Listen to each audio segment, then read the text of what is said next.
दोस्तों, welcome to our class Nandanchal smart classes. तो हम क्लास स्टार्ट करते हैं। आज का हमारा टॉपिक है फंडामेंटल राइट्स, जो पॉलिटी का बहुत अच्छा और बहुत एसेंशियल टॉपिक है, जो आपके हर एग्जाम में इसके क्वेश्चन बनते ही बनते हैं। तो चलिए हम ज़्यादा समय बर्बाद ना करते हैं, हम स्टार्ट करते हैं टॉपिक को। हमारा टॉपिक है फंडामेंटल राइट। फंडामेंटल राइट का मतलब होता है, हिंदी में कहते हैं उसको मौलिक अधिकार। अब मौलिक अधिकार होते क्या हैं, कहाँ पर हैं, कहाँ से हमने अडॉप्ट किए, हमारे कॉन्स्टिट्यूशन में शामिल है तो किस आर्टिकल से किस आर्टिकल तक हैं, कितने राइट्स हैं, ये सारे क्वेश्चन बनेंगे। तो सबसे पहले हम पॉइंट देख रहे हैं कि मौलिक अधिकार होते क्या हैं, इसका अर्थ क्या है और उसका क्या महत्व है ना। तो मौलिक अधिकार वे अधिकार है जो संविधान में वर्णित है, मौलिक अधिकार कहलाते हैं। ये अधिकार सभी नागरिकों के शारीरिक, मानसिक और नैतिक विकास को पूर्ण रूप से क्या करते हैं, सुनिश्चित करते हैं, है ना। तो मतलब मौलिक अधिकार वो अधिकार है जो आपके शारीरिक, मानसिक और नैतिक विकास को क्या करते हैं, एक पूर्ण रूप से क्या करते हैं, विकसित करते हैं। तो ये हमारे फंडामेंटल राइट्स कहलाते हैं। देखो आपके क्वेश्चन कहाँ से बन सकते हैं, जो आपके एग्जाम के लिए इंपॉर्टेंट है, जो आपके कंपटीशन एग्जाम में के लिए इंपॉर्टेंट है, वहां से बन सकते हैं। तो मैं आपको वो चीज बताता हूँ। पहली बात तो हमारे फंडामेंटल राइट्स है कितने, है ना। और क्या है, तो वही चीज मैंने बताया आपको। फंडामेंटल राइट जो है, जो आपको कोई आपके जो सरकार है या कोई भी जो अन्य व्यक्ति है, आपको आपका मतलब किसी प्रकार से शोषण ना कर पाए, आपको लोकतंत्र में बोलने की आजादी वगैरह हो, मतलब और भी साइट्स ऐसे जो है आपको बोलने की आजादी, अपने जो काम करना है उसकी आजादी वगैरह हो, तो आपको ये अधिकार मिलते हैं। मतलब लोकतंत्र है तो आपको अधिकार मिलेंगे ही मिलेंगे। तो वो कौन कौन से अधिकार हैं, हम इस पे चर्चा करते हैं। तो हम बात करें तो हमारे जो संविधान में, हमारे कॉन्स्टिट्यूशन में, फंडामेंटल राइट में आपके अधिकार कौन से भाग में है। तो पहली बात तो भाग 3 में है। अब भाग 3 मतलब हमारे संविधान में भाग है कितने, तो भाग जो है 22 है। मतलब पार्ट कितने हैं, 22 है, जिसमें से भाग 3 में है। कई लोग भाग 25 भी गिनते हैं, लेकिन क्या है, वो अमेंडमेंट है उसके अंदर है। लेकिन अगर बात करें हमारे फंडामेंटल राइट के, जो हम टॉपिक पढ़ रहे हैं उसमें कौन से पार्ट में है, वो है हमारे भाग, कौन सा है भाग, मतलब पार्ट जो है पार्ट 3 में है। ठीक है, कहाँ से कहाँ तक है। पार्ट 3 जो है, भाग जो है, भाग 3 जो है वो आर्टिकल आपके 12 से 35 तक है। ठीक है, लेकिन जो आपके मौलिक अधिकार शुरू होते हैं, वो शुरू होते हैं आपके 14 से, आर्टिकल 14 से 32 तक। अब आप बोलेंगे सर कि article 12, article 13, article 33, article 34, article 35 में क्या है, क्या वो फंडामेंटल राइट नहीं है, क्या वो फंडामेंटल राइट से रिलेट करते हैं। तो हाँ, हम उसको समझते हैं कि भाई वो किस तरीके से रिलेट करते हैं, वो भी हम इस चीज को समझेंगे। ठीक है, तो चलिए बात करते हैं आगे इस विषय पे। तो इसमें नीचे लिखा हुआ है, एक चीज और दी हुई है, न्याय संगत। मतलब क्या ये न्याय संगत, आप इतनी पूरी डिटेल्स मत पढ़िए, आप सिर्फ इतना पॉइंट याद रखिएगा, क्या इन फंडामेंटल राइट को आप कोर्ट में चैलेंज कर सकते हो क्या। हाँ, हम फंडामेंटल राइट को कोर्ट में चैलेंज कर सकते हैं। कहाँ पे कर सकते हैं, डायरेक्ट इसके लिए आप सुप्रीम कोर्ट में भी जा सकते हैं, आप हाई कोर्ट में भी जा सकते हैं, है ना? सुप्रीम कोर्ट में भी जा सकते हैं और हाई कोर्ट में जा सकते हैं फंडामेंटल राइट को लेकर। डायरेक्ट फंडामेंटल राइट के लिए आप सुप्रीम कोर्ट में भी जा सकते हैं, ठीक है, और हाई कोर्ट में भी जा सकते हैं। तो मतलब ये चैलेंजेबल है। अगर आपका कोई आपके फंडामेंटल राइट को हार्म करता है, या गवर्नमेंट करती है, या कोई इंडिविजुअल करता है, तो आप इसके लिए कोर्ट में जा सकते हैं। ठीक है, अब देखो हमने फंडामेंटल राइट लिया कहाँ से। देखो कहाँ से अडॉप्ट किया है फंडामेंटल राइट। तो हमने फंडामेंटल राइट जो है अडॉप्ट किया है, वो हमने अडॉप्ट किया है अमेरिका के कॉन्स्टिट्यूशन से, है ना। अमेरिका के संविधान के बिल ऑफ राइट्स से हमने इंस्पायर होके हमने क्या किया था, इसको अडॉप्ट किया है। इसलिए इसे हमने भारत का मैग्ना कार्टा भी कहा है। ठीक है, देखो यूएसए के कॉन्स्टिट्यूशन से अडॉप्ट किया है। आप कहोगे हमने बाहर से अडॉप्ट क्यों किया है, क्या किया है, कैसे किया है। देखो क्या होता है कि जब हमारा संविधान निर्माण हो रहा था, तो उस समय जो संविधान निर्माता हुआ करते थे, उन लोगों ने क्या देखा कि किस देश में क्या चीज अच्छी है, वहां की क्या, मतलब कौन कौन सी पार्ट्स हैं, कौन कौन सी ऐसी चीजें जो अच्छी हैं, जो हमारे इंडिया कॉन्स्टिट्यूशन में शामिल हो सकती है। तो हमने देखा कि यार फंडामेंटल राइट यूएसए के बहुत अच्छे हैं, वहां पे बहुत अच्छे तरीके से वर्णित किया हुआ है। तो हमारे कॉन्स्टिट्यूशन निर्माताओं ने क्या किया, उसको हमारे संविधान में शामिल कर लिया। तो आपका क्वेश्चन बनता है कि हमारे संविधान में, भारतीय संविधान में जो फंडामेंटल राइट है, मौलिक अधिकार है, वो कहाँ से हमने अडॉप्ट किया है। तो वो किया है हमने अमेरिका के संविधान से, बिल ऑफ राइट से प्रेरित होकर हमने शामिल किया है। और ये क्वेश्चन भी बन सकता है कि हमारे संविधान में मैग्ना कार्टा किसे कहा जाता है। क्वेश्चन क्या बनता है, भारत का मैग्ना कार्टा, मतलब भारतीय संविधान में मैग्ना कार्टा किसे कहा जाता है। मैग्ना कार्टा किसे कहा जाता है? तो आप बोलेंगे इसे कहा जाता है फंडामेंटल राइट। फंडामेंटल राइट अगर आपके ऑप्शन में नहीं दिए, कभी कभी ऐसा क्वेश्चन पूछे कि किस भाग को कहा जाता है, तो बोलोगे भाग 3 को कहा जाता है। क्या कहोगे? भाग 3 को कहा जाता है। आई समझ में बात कि अगर आपसे पूछा जाए कि फंडामेंटल मैग्ना कार्टा किस भाग को कहते हैं, तो आप बोलेंगे भाग 3। और आपसे पूछे मैग्ना कार्टा भारतीय संविधान में किसको कहते हैं, और आपके ऑप्शन में अगर फंडामेंटल राइट दिया है, तो आप बिल्कुल फंडामेंटल राइट पे आपका आंसर सही होगा। मैग्ना कार्टा होता क्या है? मैग्ना कार्टा क्या है? अधिकारों का वह एक पत्र होता है जो 1215, मतलब आज से बहुत साल पहले 1215 ईस्वी में जो सामंत सामंत लोग थे, मतलब फ्यूडल्स थे, उन लोगों के दबाव में जारी किया गया था इंग्लैंड के जो है किंग द्वारा। तो ये नागरिकों को मूल अधिकार से संबंधित पहला लिखित पत्र था, इसलिए उससे कंपेयर कर रहे हैं और कहा जाता है कि ये मैग्ना कार्टा है। आई होप आपको क्लियर हुआ होगा कि मैग्ना कार्टा हमने आ, किस पार्ट को कहा है, किसको कहा है, और मैग्ना कार्टा होता क्या है। तो आई थिंक आपको क्लियर हो गया होगा। ठीक है, तो हम आगे बढ़ते हैं कि मौलिक अधिकार फिलहाल कितने हैं हमारे कॉन्स्टिट्यूशन में, वर्तमान में कितने हैं, मूल संविधान में कितने थे। ठीक है, फंडामेंटल राइट मैंने आपको जैसे बताया कि भाग कौन से में है, भाग 3 में है। ठीक है, और मैंने आपको एक चीज जो बताई, ये क्या है, न्याय संगत है, मतलब ये कोर्ट में चैलेंजेबल है। कभी कभी क्वेश्चन आ जाता है कि इनमें से कौन सा पार्ट जो है न्याय संगत नहीं है, तो आपके ऑप्शन में दे देता है कभी कभी कि फंडामेंटल राइट, दूसरा दे देगा आपको डीपीएसपी, मतलब अ, नीति निर्देशक तत्व बोलते हैं हिंदी में, जैसे तीसरा आपको बोल देगा फंडामेंटल ड्यूटीज, और फोर्थ बोल देगा इनमें से कोई नहीं, इनमें से कोई नहीं, या कभी कभी ऑप्शन सरकारी ऑप्शन होता है उपरोक्त सभी वाला, उपरोक्त सभी। तो आपका आंसर क्या होना चाहिए? आपका आंसर होगा फंडामेंटल राइट। ठीक है, क्यों? क्योंकि डीपीएसपी और फंडामेंटल ड्यूटीज जो होते हैं वो न्याय संगत नहीं होते हैं, उसको कोर्ट में चैलेंज नहीं कर सकते। वो आपको आने वाली क्लास में समझाऊंगा भी, जब इसे डीपीएसपी और फंडामेंटल ड्यूटीज की क्लासेस भी आएंगी, तब उसको हम डिटेल से भी समझेंगे। ठीक है, तो हमारा ये क्वेश्चन था। अब मूल संविधान जो है ओरिजिनल कॉन्स्टिट्यूशन, उसमें कितने फंडामेंटल राइट है? आप बोलोगे 7 फंडामेंटल राइट थे, मतलब मूल संविधान मतलब 1950 में कितने फंडामेंटल राइट थे जब हमारा कॉन्स्टिट्यूशन अप्लाई हुआ, तो कितने फंडामेंटल राइट थे? तो बोलोगे 7 फंडामेंटल राइट थे। अभी कितने हैं? तो 6 फंडामेंटल राइट है। कितने हैं? 6 हैं। क्लियर? तो भैया एक कहाँ गया? एक गया कहाँ? एक ऐसे गया कि कुछ ना कुछ हुआ होगा, तो कैसे हटा सकते हैं भाई? संविधान में अगर कोई चीज मेंशन है, तो उसको हटाने या जोड़ने के लिए, उसमें कुछ चेंज करने के लिए एक प्रोसेस होती है, जिसको हम क्या कहते हैं? संविधान संशोधन, जिसको हम संविधान संशोधन कहते हैं। ठीक है, संविधान संशोधन। और जब हम कभी जब हम पढ़ेंगे बिल वगैरह पढ़ेंगे, जब मैं आपको बताऊंगा कि संविधान संशोधन कैसे होता है, उसकी प्रोसेस क्या होती है, हम उसको समझेंगे। फिलहाल अभी हम इसको ये समझें कि संविधान संशोधन करना पड़ता है, कॉन्स्टिट्यूशन अमेंडमेंट करना पड़ता है। तो संविधान संशोधन किया गया था, और कौन सा संविधान संशोधन करके हटाया गया, ये क्वेश्चन भी आ सकता है। तो संविधान संशोधन किया गया था 44th कॉन्स्टिट्यूशन अमेंडमेंट किया गया था 1978 में। देखो बच्चों, ज्यादातर आपको कंफ्यूजन होता है 1978 और 1976 में। आप ध्यान रखिएगा, 1978 था इसका आंसर। 44 कॉन्स्टिट्यूशन अमेंडमेंट हुआ था, और 42nd जो हुआ था वो हुआ था आपका 1976 में। ठीक है, तो ध्यान रखिएगा। तो 42nd आंसर नहीं है, इसका आंसर क्या आएगा? 44th। क्या आंसर आएगा? 44th कॉन्स्टिट्यूशन अमेंडमेंट, मतलब संविधान संशोधन अधिनियम 1978 में इसको संशोधन किया गया। और जो आपका 7वां संविधान संशोधन, मतलब एक संविधान संशोधन, एक एक फंडामेंटल राइट था जिसका नाम था संपत्ति का अधिकार, संपत्ति का अधिकार, राइट टू प्रॉपर्टी। उसको क्या किया गया? उसको फंडामेंटल राइट से हटाकर एक लीगल राइट बना दिया गया। ठीक है, मतलब संविधान में तो है, लेकिन फंडामेंटल राइट वाले पार्ट में नहीं है। क्लियर? और वर्तमान में कितने हैं? तो वर्तमान में अभी 6 हैं।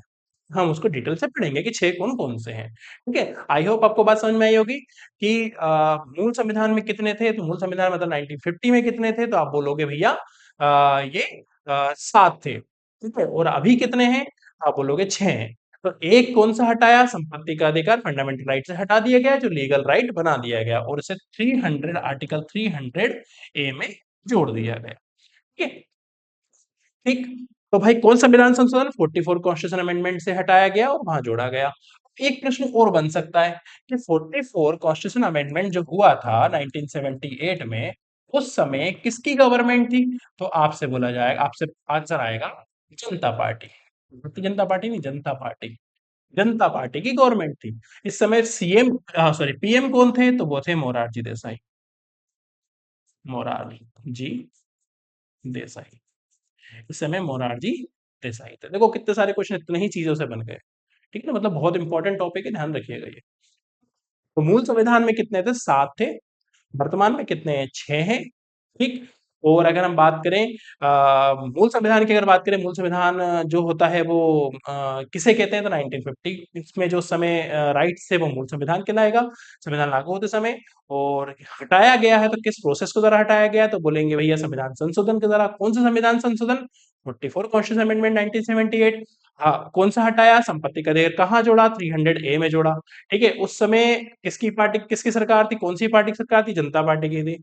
और पीएम कौन थे? तो बोले मोरारजी देसाई थे। ठीक है, छह जो हैं वो छह, अगर हम बात करें छह कौन कौन से अधिकार हैं, छह जो हैं हमारे अधिकार, वो हैं आपके कौन कौन से? वो हैं आपके, सबसे पहले समता का अधिकार, जिसे आज प्रेजेंट मतलब आज की डेट में 2026 में अगर हम बात करें कितने हैं? छह मौलिक अधिकार आपके पास हैं। पहला समता का अधिकार। समता का अधिकार मतलब राइट टू इक्वलिटी। वो आर्टिकल कहां से कहां तक है? 14 से लेके 18 तक। स्वतंत्रता का अधिकार कहां से कहां तक है? आर्टिकल 19 से 22 तक। शोषण के विरुद्ध अधिकार वो है आपका 23 एंड 24 को। अच्छा, मैं इंग्लिश में बता देता हूँ आपको। समता के अधिकार को बोलते हैं राइट टू इक्वलिटी। स्वतंत्रता के अधिकार को बोलते हैं राइट टू फ्रीडम या फ्रीडम ऑफ राइट। शोषण के विरुद्ध अधिकार को बोलते हैं राइट अगेंस्ट एक्सप्लॉइटेशन। ठीक है। धर्म की स्वतंत्रता का अधिकार अनुच्छेद 25 से 28 के बीच में है। धर्म की स्वतंत्रता मतलब right to freedom of religious. और संस्कृति एवं शिक्षा संबंधी अधिकार जो है 29 और 30 में है, मतलब right to education, culture and education. और लास्ट वाला जो है आपका कौन सा है? संवैधानिक उपचारों का अधिकार, जिसको हम इंग्लिश में बोलते हैं राइट टू कॉन्स्टिट्यूशनल रेमेडीज। ठीक है, ये आर्टिकल 32 में मेंशन है। अब हम एक एक करके पढ़ते हैं कि एक एक फंडामेंटल राइट उसमें कौन कौन से आर्टिकल, उनमें क्या क्या बातें कही गई हैं। ठीक है? हाँ, चलिए। देखो मैंने आपको जो बताया, संपत्ति का अधिकार जो था आर्टिकल 31 में शामिल था, हालांकि इसे 44 कॉन्स्टिट्यूशन 1978 द्वारा मौलिक अधिकार की सूची से हटा दिया गया। देखो संविधान से नहीं हटाया गया, मौलिक अधिकार की सूची से हटा दिया गया है। और जो अब पार्ट 12 के आपके 300A में कानूनी अधिकार मतलब लीगल राइट बन गया है। अच्छा, हटाने की जरूरत क्यों पड़ी होगी? देखो हटाने की जरूरत इसलिए पड़ी होगी क्योंकि संपत्ति के अधिकार का मतलब क्या हुआ कि आप अपनी मर्जी से अपनी प्रॉपर्टी खरीद या बेच सकते थे। ठीक है, तो उसमें होता क्या था कि सरकार को मान लो अगर डैम बनाना है या कुछ रोड वगैरह बनाना है, तो क्या होता था, डेवलपमेंट के काम में थोड़ी सी रुकावटें आ रही थी। तो उसपे अगर सरकार को किसी की जमीन लेनी है, तो सरकार सोचती वो लोग बोलते थे कि हम तो कोर्ट पे चलेंगे, हमको हमारी जमीन नहीं बेचनी, हम हमारी जमीन नहीं दे सकते, चाहे आप हमें इसका डबल दे दें या हमें कहीं और जगह शिफ्ट कर दे तो भी नहीं। हालांकि सरकार, लोगों का भी कहना अपनी एंगल से सही भी हो सकता है, गलत भी हो सकता है, सब अपने अपने पॉइंट ऑफ व्यू सबके अलग अलग होते हैं, किसी सबके विचार अलग अलग होते हैं। लेकिन सरकार को डेवलपमेंट का काम करना था, दैट्स वाई उन्होंने क्या किया, इसको बार बार स्टे ना लगे, रुकावट ना लगे, इस वजह से सरकार ने क्या किया, इसको हटा के कहाँ शामिल कर दिया गया, इसको लीगल राइट बना दिया गया। ठीक है, अब आर्टिकल 12 की हम बात करें, जो छूट गया है, मैंने आपसे कहा था कि आर्टिकल 12 और 13 में क्या मेंशन है। आर्टिकल 12 और 13 में भी समझ लेते हैं साथ ही साथ क्या है, फिर उसके बाद में आर्टिकल 14 से लेके आगे की कहानी देखेंगे। ठीक है, संहिता का अधिकार देखेंगे। आर्टिकल 12 और 13 में क्या कहा है? तो आर्टिकल 12 में राज्य की परिभाषा कही है। अब देखो राज्य का मतलब यहाँ पे ये नहीं हो गया कि एमपी, यूपी, महाराष्ट्र, ये नहीं। यहाँ पे राज्य का मतलब होता है देश, कंट्री। राज्य शब्द में अगर बात करें तो आर्टिकल 12 में राज्य का अर्थ क्या है और इसके अंतर्गत क्या आते हैं ये बताया। इसके अंतर्गत आपके कौन कौन सी चीजें आती हैं, ये आर्टिकल 12 में मेंशन है। तो आपसे पूछ सकते हैं राज्य की परिभाषा भारतीय संविधान के कौन से आर्टिकल में मेंशन है? आप बताएंगे 12। दूसरा क्वेश्चन आता है, राज्य की परिभाषा के अंतर्गत, थोड़ा टफ बनाएगा तो पूछ लेगा कि राज्य की परिभाषा के अंतर्गत इनमें से कौन कौन से चीजें शामिल होती हैं। तो कौन कौन सी चीजें शामिल होती हैं, ध्यान रखिएगा। ये चीजें शामिल होती हैं आपकी केंद्र सरकार, केंद्र सरकार, संसद मतलब लोकसभा, राज्यसभा, राज्य सरकारें, विधानमंडल, विधानसभा और विधान परिषद, हालांकि संसद में राष्ट्रपति भी शामिल होते हैं, तीन लोगों से मिलकर बनती है सरकार जो होती है, तीन मतलब संसद जो होती है, लोकसभा, राज्यसभा और राष्ट्रपति से मिलकर बनती है। तो इसमें केंद्र सरकार, संसद, राज्य सरकारें, विधानमंडल, ठीक है, स्थानीय प्राधिकरण मतलब लोकल अथॉरिटी जैसे नगर पालिका, जिला पंचायत वगैरह, नगर निगम, ये सब शामिल होते हैं सारे चीजें। जो और जो अन्य प्राधिकारी नियंत्रण सरकार के नियंत्रण में है, जैसे ओएनजीसी, सेल, एलआईसी, विश्वविद्यालय, बीएचईएल, सब ये चीजें जो होती हैं इसमें शामिल होती हैं। क्लियर है?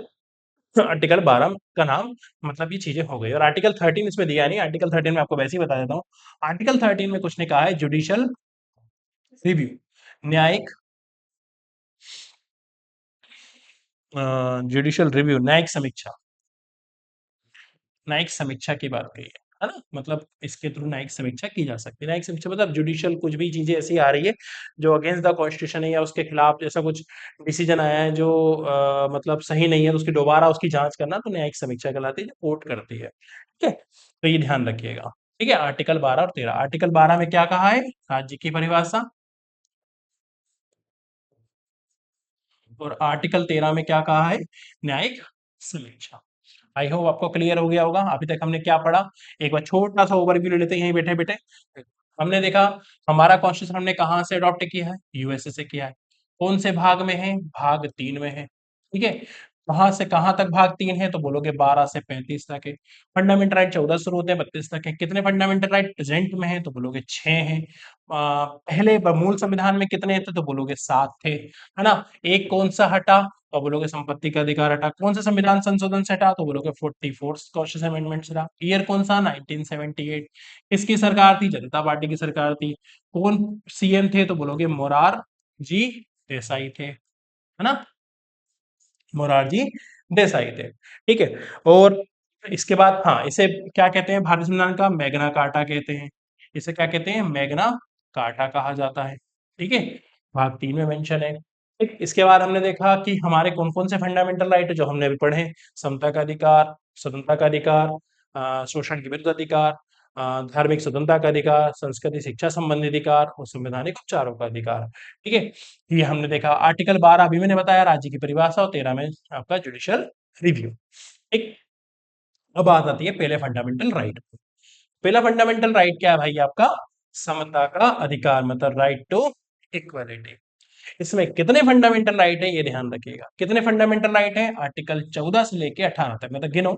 14, 15, 16, 17 और 18, मतलब कितने फंडामेंटल राइट हैं? तो 5। कभी कभी यही क्वेश्चन बन जाता है कि समता के अधिकार में कितने आर्टिकल शामिल है, कितने राइट, मतलब कितने राइट है उसके अंदर, समता के अधिकार के अंदर कितने राइट है या कितने आर्टिकल है? तो आपसे बता दोगे 5 है ना? 14, 15, 16, 17, 18। ठीक है, और हर एक चीज को हम इतने आराम से, इतने इजीली पढ़ेंगे कि आपको याद हो जाएगा। ठीक है, देखो 14 के अंतर्गत हम बात करें। एक सेकंड, ये क्या हो गया? हम्म, समता के 14 के अंदर बात करें, विधि के समक्ष समता, मतलब विधि मतलब क्या होती है? विधि मतलब कोई लड़की नहीं है यहाँ पे। विधि का मतलब होता है लॉ, है ना? विधि का मतलब क्या होगा? लॉ। लॉ मतलब विधि, है ना? ठीक है, के समक्ष समता। समता मतलब यहाँ पर समता मतलब समानता की बात कर रहा है। मतलब कानून के सामने सभी लोग क्या होंगे? समान होंगे। कानून के सामने सभी लोग क्या होंगे? समान होंगे। ठीक है, आर्टिकल 14 में कहा गया है कि भारत के राज्य क्षेत्र में किसी भी व्यक्ति को विधि के समक्ष समता या विधियों के समक्ष समान संरक्षण से वंचित नहीं किया जाएगा। अब यहाँ पे दो चीज आएगी। विधि के समक्ष समता, सॉरी, विधि के समक्ष समान संरक्षण। देखो दो चीज होती है। एक है आपका है विधि के समक्ष समता, मतलब राइट टू इक्वलिटी, और एक है right to equal before before right to equal before of protection, right to protection before of law, sorry, ऐसा कुछ करके है। तो उसके सामने जो है, दोनों में दो चीज की अंतर होता है। समझना क्या अंतर होता है दोनों में। तो आपका जो ये राज्य के समक्ष समता की अगर हम बात करें, तो समता क्या होता है? समता अगर हम बात करें, तो मतलब लॉ के सामने सभी लोग क्या होंगे? समान होंगे। चाहे वो कोई भी हो, किसी पद पर हो, वो सभी लोग समान हैं। किसी भी पद पर हो, कोई ओहदे का हो, कितने पैसे वाला हो, डजंट मैटर, सभी लोग क्या होंगे? समान होंगे। लेकिन समान संरक्षण का मतलब क्या होता है? आप समान संरक्षण का मतलब क्या कहना चाहते हो? समान संरक्षण का मतलब है कि भाई सभी लोग समान हैं, लेकिन किसी की परिस्थिति भी तो अलग हो सकती है। किसी की परिस्थिति अलग हो सकती है। मतलब यहाँ पर आप एक परि अलग-अलग परिस्थितियों में एक जैसा व्यवहार नहीं कर सकते। आपको परिस्थिति के अनुसार व्यवहार करना पड़ेगा। मतलब अलग परिस्थिति है तो अलग व्यवहार, अलग परिस्थिति तो अलग व्यवहार, है ना? 1 सेकंड। अलग परिस्थिति कहाँ गया? हुँ, अलग परिस्थिति मतलब अलग व्यवहार। अलग व्यवहार मतलब इसमें बताया है समान संरक्षण और समता में तो भाई कोई भी हो सब एक जैसे हो गए। मैं आपको एग्जांपल देता हूँ। जैसे मानो कि भाई अगर किसी ने रूल तोड़ा, मान लो किसी ने ट्रैफिक रूल तोड़ा तो उसके सबके लिए सेम रूल है, चाहे वो कोई भी हो। और यहाँ पे ये कहना चाह रहा है कि यहाँ पर जैसे आप अगर हम बात करें टैक्स की, भाई टैक्स में अगर आप बात करें जो अमीर आदमी देखो टैक्स की लेयर भी अलग अलग होती है भाई ये इतना कमा रहा है तो इसके इतने टैक्स है इसके इतना कमा रहा है इतना टैक्स है।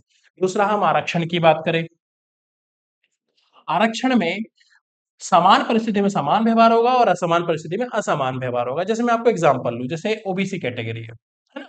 ओबीसी कैटेगरी है। ओबीसी कैटेगरी में दो आते हैं, एक आता है क्रीमी लेयर।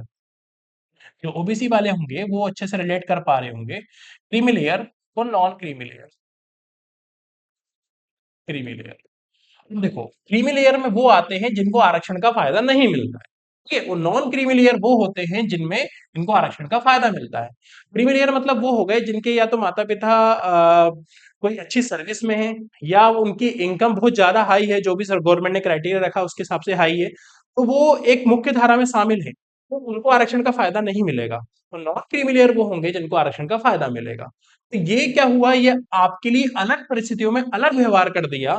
तो मतलब विधियों के समान समान संरक्षण की बात यहाँ पर हो गई। क्लियर? बात समझ में आई? तो ये आपका थोड़ा सा इसको समझ के चलिएगा। ठीक।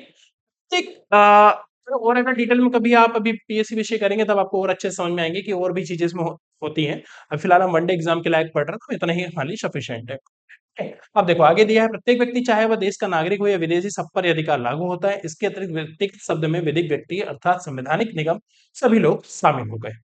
ठीक है। आगे, हाँ लेकिन इसमें किस किस चीजों को तो किन किन लोगों को आप एक्सेप्शन के रूप में, ठीक है, छूट है। ठीक है, इसके आगे का हम जो है अगले वीडियो में समझेंगे कि किन किन लोगों को अपवाद के स्वरूप में रखा गया है और आगे के राइट्स को हम समझेंगे। आई होप आपको यहाँ तक समझ में आया होगा। ठीक है, फिर मिलते हैं। जय हिंद, जय भारत।